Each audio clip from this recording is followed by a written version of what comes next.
میں آپ کو ایک اور مثال دوں، کیس اسٹڈی ہے. یہ جو اسلامی بینک دبئی ہے،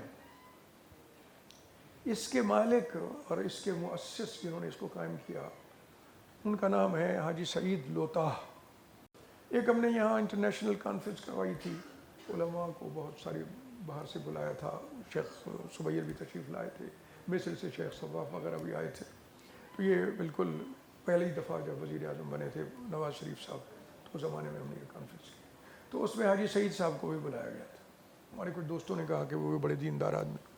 تو بہرحال تاکہ ان سے تعارف ہوا، اور اس کے بعد انہوں نے مجھے وہاں آنے کو کہا. کئی باتیں سنی، تبادلہ خیال کیا، تو میں چلا گیا وہاں.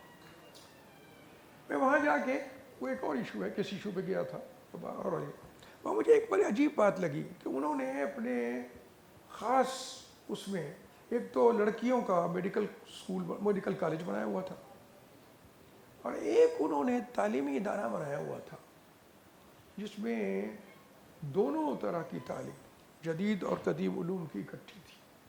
اور مکمل جو وقت تھا اس کا، وہ فراغت کا، وہ 12 سال کا تھا. 12 سال میں طالب علم فارغ ہو جاتا تھا مکمل تعلیم سے. وہ میڈیکل کالج تو اس لیے تھا کہ ان کی بیٹی نے کہا میں نے میڈیسن پڑھنی ہے، تو انہیں بھی احساس تھا کہ لڑکیوں میں کو میڈیسن میں آنا چاہیے، خاص طور پہ خواتین کی بیماریوں کے لیے ضرورت ہے ان کی. تو انہوں نے بجائے کسی سرکاری ادارے میں بھیجنے کے جہاں مخلوط تعلیم ہوگی، اپنے گھر میں بنا لیا. اور بڑا کامیاب، پیسے ان کے پاس تھے، دنیا بھر سے انہوں نے لیڈی ٹیچرز، امریکہ کے بھی لیڈی ٹیچرز آ کے پڑھاتے تھے. اور یہ جو اسکول تھا، اس کے بارے میں مجھے اور بہت سی باتوں کا پتہ چلا. انہوں نے بتایا کہ مولانا ابو الحسن علی ندوی تشریف لائے تھے، وہ کئی دفعہ آئے ہیں میرے پاس، میں ان کو بلاتا بھی ہوں. تو میرا اسکول دیکھا یہ انہوں نے، جس میں مکمل جو دورانیہ ہے تعلیم کا وہ 12 سال کا ہے. تو اس اسکول کو دیکھنے کے بعد وہ گئے، تو انہوں نے خاندان میں ایک بچہ مل گیا جو ابھی پڑھنے والا تھا، جس کی تعلیم جاری تھی، بھانجا تھا ان کا، تو وہ یہیں بھیج دیا.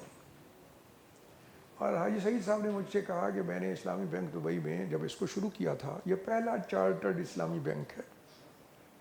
وہ مصر میں جو قائم ہوا تھا وہ چارٹرڈ نہیں تھا، سرکاری نہیں تھا، وہ پرائیویٹ ادارے کے طور پہ تھا، یہ سرکاری تھا. کہنے لگے کہ میں نے جب اسلامی بینک دبئی قائم کیا تھا تو میں نے پوری دنیا سے بہت سے لوگوں کو بھرتی کیا، اور بڑے بڑے کوالیفائڈ لوگ تھے، تجربہ کار لوگ تھے، مسلمان تھے، بہت سارے پاکستانی تھے، بہت سارے عرب تھے. تو ان کے ذریعے میرا بینک چلتا تھا، ہم نے چلایا، الحمدللہ اس پہ فائدہ ہوا.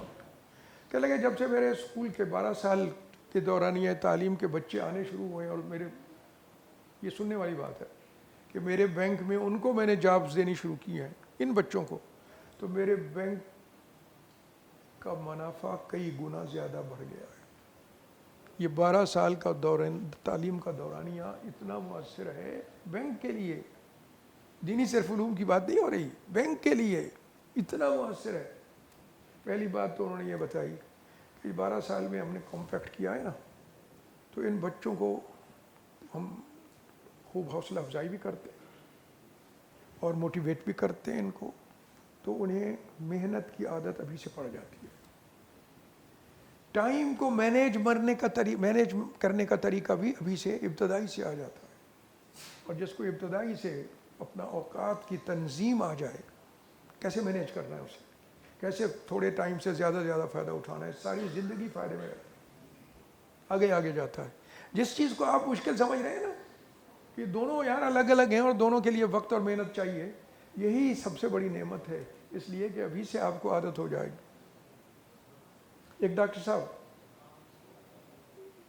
انہوں نے مجھ سے کہا کہ سر آپ کو پتہ ہے کہ ہماری جب ٹریننگ کا دور شروع ہوتا ہے تو بعض اوقات 36 گھنٹے کی ڈیوٹی ہمیں دیتے ہیں.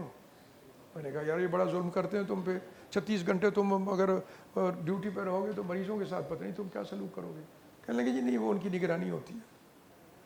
اور کہا کہ یہ 36 گھنٹے کی ہمیں اس لیے دیتے ہیں تاکہ ابھی سے جوانی سے ہمیں عادت پڑ جائے محنت کرنے کی، زیادہ دیر جاگنے کی، اس لیے کہ بعض اوقات ایمرجنسی میں کرنا پڑتا ہے.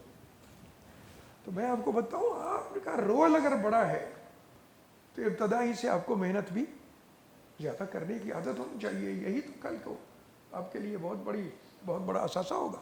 تبارک و تعالی ہمیں اس چیلنج پہ پورا اترنے کی توفیق عطا فرمائے.